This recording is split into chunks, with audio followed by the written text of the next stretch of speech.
तो दोस्तों वैसे तो मणिपाल के आईपीओ में अप्लाई करने का आज आखिरी दिन यानी लास्ट दिन है। एंड फिलहाल अभी तक इस आईपीओ में काफ़ी लोग दोस्तों सब्सक्राइब नहीं किए हैं, यानी काफ़ी लोग इस आईपीओ में अप्लाई नहीं किए हैं, क्योंकि फिलहाल अभी इसके ग्रे मार्केट में उतना ज़्यादा डिमांड नहीं चल रहा है। इसलिए काफ़ी लोग दोस्तों सोच रहे हैं कि इस आईपीओ में हम अप्लाई करें या फिर ना करें। तो अगर आप भी दोस्तों उनमें से एक हैं तो इस वीडियो में हम लोग बात करेंगे इस आईपीओ के फाइनल डिसीजन के बारे में कि क्या हमें इस आईपीओ में आज अप्लाई करनी चाहिए या फिर नहीं करनी चाहिए। क्या हमें इस आईपीओ में अगले वीक जब ये आईपीओ लिस्टिंग होगा उस समय हमें लिस्टिंग गेंस मिल सकता है या फिर नहीं मिल सकता है। क्या ये जो आईपीओ है वो लिस्टिंग गेंस के लिए बेटर होगा या फिर दोस्तों लॉन्ग टर्म के लिए बेटर होगा। सब कुछ हम लोग इस वीडियो में एकदम से डिटेल में डिस्कशन करने की कोशिश करेंगे। तो अगर आप भी इस आईपीओ में दोस्तों अप्लाई नहीं किए हैं तो बस इस वीडियो के अंत तक बने रहें, ताकि अंत तक आपको ये क्लियर हो जाएगा कि आपको इस आईपीओ में अप्लाई करनी चाहिए या फिर नहीं करनी चाहिए।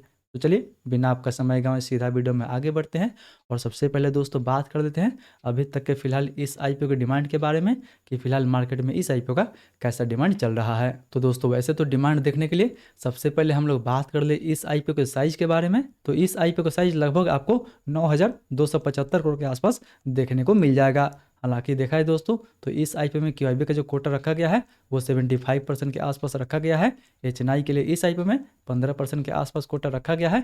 जबकि बात कर ले रिटेल के बारे में तो रिटेल का जो कोटा रहने वाला है वो काफ़ी कम दोस्तों, केवल और केवल 10% के आसपास ही रहने वाला है। इसलिए जब मैं आज सुबह में ये वीडियो बना रहा हूँ, अगर उस समय तक का सब्सक्रिप्शन देखे इस आईपीओ का तो फिलहाल अभी तक इस आईपीओ को केवल और केवल 47% के आसपास तक ही सब्सक्रिप्शन मिला हुआ है। जी हाँ दोस्तों, आईपीओ लगभग 50% के आसपास भी नहीं भरा हुआ है, केवल और केवल 47% के आसपास तक ही सब्सक्राइब हुआ है। जिसमें क्यूआईबी कोटा इस आईपीओ का 62%, एचएनआई कोटा इस आईपीओ का 15% एंड इवन दोस्तों अगर बात कर ले रिटेल कोटा के बारे में तो रिटेल कोटा इस आईपीओ का वही ऑलमोस्ट 48% के आसपास तक सब्सक्राइब हुआ है। मतलब अभी तक इस आईपीओ कोई ऐसा कोटा नहीं है जिसमें इस आईपीओ को दोस्तों फुल्ली सब्सक्रिप्शन मिला हुआ हो। हालांकि आईपीओ का साइज तो काफ़ी बड़ा है, बट फिर भी इस आईपीओ का 45% के आसपास जो कोटा रखा गया है वो दोस्तों एंकर के लिए रखा गया है। जी हाँ, ऑलमोस्ट 5,000 का जो फंड है वो ऑलमोस्ट 127 एंकर के द्वारा ऑलरेडी दोस्तों रेज कर लिया गया है, जिसमें आपको काफ़ी अच्छा एंड इवन दोस्तों जाना माना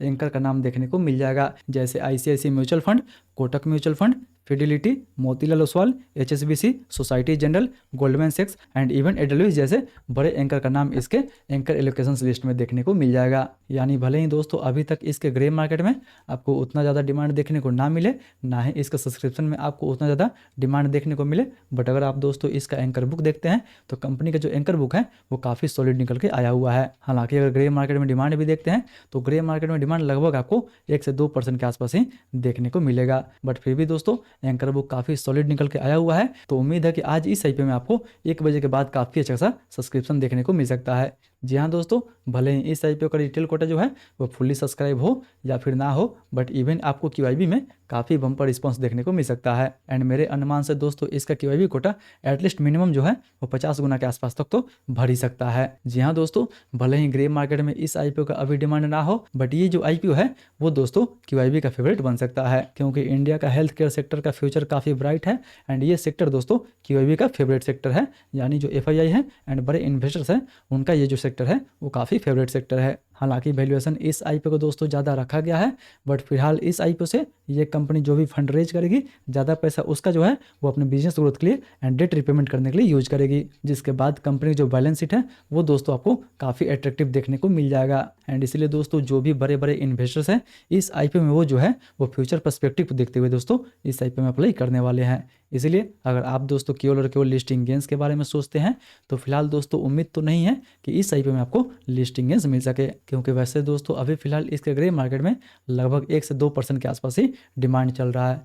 तो अगर आपको रिस्क नहीं लेना है, सेफ जाना है, तो बिल्कुल दोस्तों आपको लिस्टिंग गेंस के लिए तो इस आईपीओ को अवॉइड करनी चाहिए। बट दोस्तों आप थोड़ी बहुत रिस्क ले सकते हैं, तो मे भी आप 1-2 लॉट के लिए इसमें रिस्क ले सकते हैं, थोड़ा बहुत लिस्टिंग गेंस तो जरूर मिल सकता है। हालांकि जैसे दूसरे आईपीओ में दोस्तों लिस्टिंग गेंस मिलता है वैसे तो लिस्टिंग गेंस नहीं मिलेगा, बट उम्मीद है कि 2-4-5% के आसपास तो इवन इसमें आपको लिस्टिंग गेंस देखने को मिल सकता है। यानी अगर दोस्तों आज क्यूआईबी कोटा एटलीस्ट 50 टाइम्स के आसपास तक बढ़ जाता है तो इसमें आपको ठीक ठाक 2 से 5% का लिस्टिंग देखने को मिल सकता है।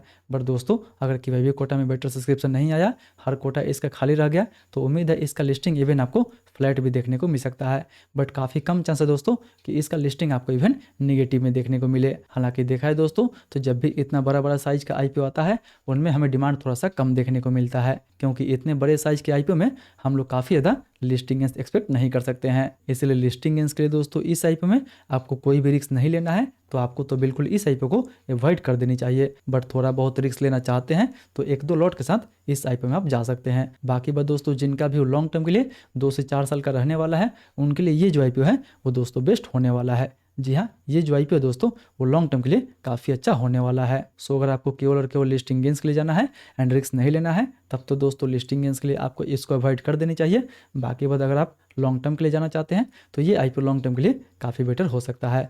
बाकी जिनको शॉर्ट टू मीडियम टर्म के लिए जाना है तो दोस्तों वो लिस्टिंग का वेट करें। लिस्टिंग के बाद अगर इसमें हमें अच्छा खासा मोमेंटम देखने को मिलता है तो आप उस समय शॉर्ट टू मीडियम टर्म के लिए जा सकते हैं, ओपन मार्केट से उठा सकते हैं। बाकी बात दोस्तों ये तो था मेरा पूरा फाइनल डिसीजन इस IPO को लेकर। मे भी आपका व्यू हमसे अलग हो सकता है, इसलिए आप जो भी डिसीजन लें अपना रिस्क एंड अपना हिस्सा लगाने के बाद ही ले। आई होप दोस्तों वीडियो आपको पसंद आया होगा।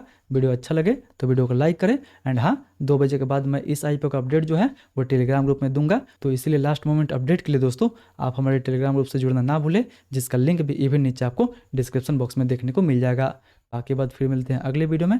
तब तक स्टिल आपने अभी तक इस IPO का फुल रिव्यू नहीं देखे हैं तो ऊपर वाले इस वीडियो को टैप करके इस IPO का फुल रिव्यू देख सकते हैं एंड जान सकते हैं दोस्तों कि कंपनी कैसी है, फ्यूचर में ये कंपनी कैसे ग्रोथ दे सकती है।